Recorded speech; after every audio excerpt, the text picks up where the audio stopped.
Alors, ceci est une fonction périodique par morceau. Ça veut dire qu'à partir du moment où je trace la fonction dérivée de ça, ben, j'aurai la fonction dérivée de ce morceau-là, puisque ça se répète. Donc, on va prendre d'abord, on va se concentrer sur ce morceau-là.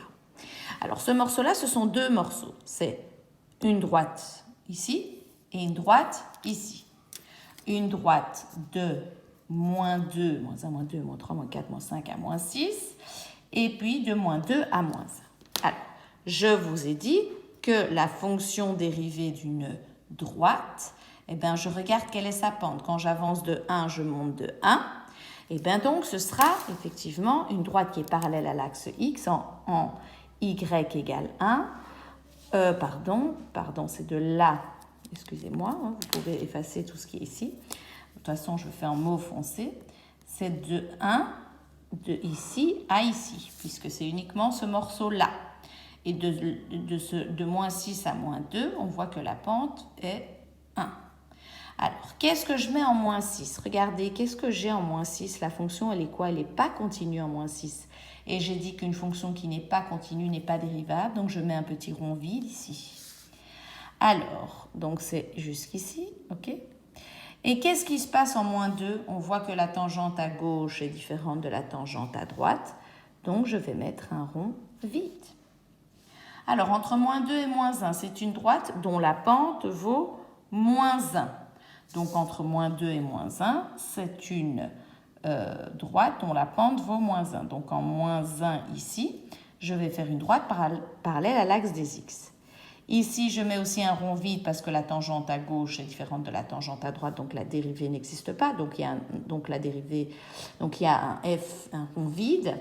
Et en moins 1, qu'est-ce qu'on voit? Que la fonction est discontinue. Paf, il y a un saut. Et qu'est-ce que je vous avais dit? Que quand il y a un saut, il y a aussi un rond vide.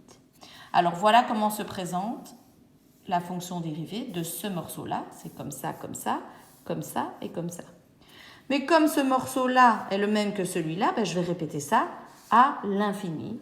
C'est-à-dire, je reprends ce truc-là et je vais venir le reporter ici. Donc, 1, 2, 3, 4.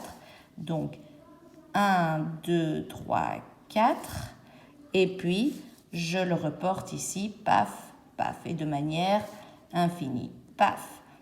1, 2, 3, 4, ça va jusqu'ici. Et puis, je peux le faire aussi à gauche. Hein. Le fait de reporter ça, je peux le reporter à gauche, rond vide, rond vide. Et puis, paf, ça continue.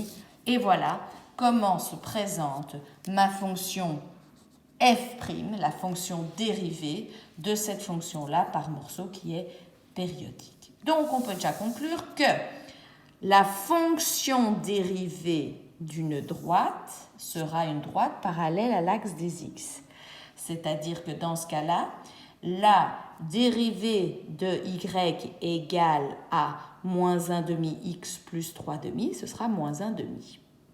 Ça va vous aider par la suite. Mais bon, toujours sachez que la dérivée d'une droite sera une droite. La fonction dérivée d'une droite, c'est une droite parallèle à l'axe des x, dont le y est la pente de la droite.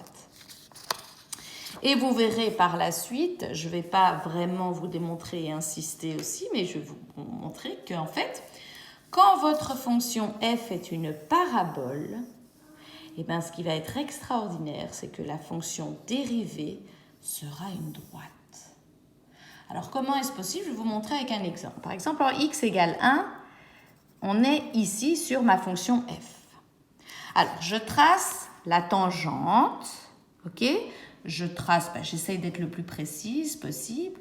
Je trace la tangente en ce point, une tangente ici à la parabole. On va dire que c'est plus ou moins ceci, ok? En x égale 1, voilà la tangente. Qu'est-ce que je dis? Que la dérivée, c'est la pente de la tangente. Alors, je regarde la pente de la tangente en x égale 1. Quand j'avance de 1 pas, je monte de 1 pas. Ça veut dire que la tangente, le coefficient angulaire de ma tangente en x égale 1, c'est 1. Et regardez, quand je trace ma f', j'ai bien, quand x égale 1, la pente vaut 1. Et j'ai bien ce point-là dans ma fonction f'. Et vous faites ça ainsi de suite avec tous les autres points. Et vous verrez que vous obtiendrez effectivement une droite et qui est ici présente. Donc si vous voulez par exemple prendre en x égale moins 1, je me situe ici. En x égale à moins 1, je dessine la tangente, j'essaie d'être le plus précise possible, même si ce n'est pas tout à fait précis. Qu'est-ce que je constate? Que la pente de cette tangente, c'est quand j'avance de 1, je descends de moins 1. Ça veut dire qu'en x égale moins 1, la pente de ma tangente est de moins 1. Donc, un des points de ma dérivée première, c'est moins 1, et elle est bien ici sur cette droite.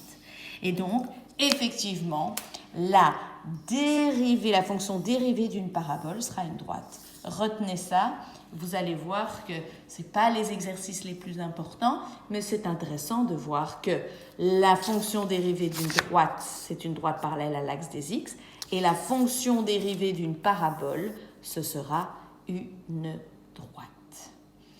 Voilà pour ceci.